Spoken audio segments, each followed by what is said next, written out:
সালে আমরা মাঠ করতে, তখনও তার বাবা জীবিত ছিল। তখন কোথায় ছিল তাদের এই সম্পদ?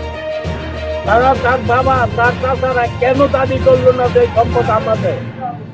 এই সম্পদ ইউনিয়ন পরিষদ ছিল, এখানে সাবেক পুরানো ইউনিয়ন পরিষদ। তা এই ভুয়া সাংবাদিক রোমানের নেতৃত্বে ওই সাইডে ওই যে ইউনিয়ন পরিষদটা ভাঙ্গা নিয়ে গেছে গা, ওই চুরেরা দালালেরা এইগুলা ফিরানোর জন্য আজকে আমরা প্রতিবাদ করতে করে আমাদের চাঁদা দাবি করে। কিসের চাঁদা? চাঁদা কি ওরা যাই গেছে, বাচ্চাদের সমস্ত যাই গেছে, যখন চাঁদা দিয়ে আমাদের থাকতে হবে। আমরা প্রতিকার চাই, এর বিচার চাই। এই চাঁদাবাজের বিরুদ্ধে আমরা এই চাঁদাবাজের বিরুদ্ধে বিচার চাই।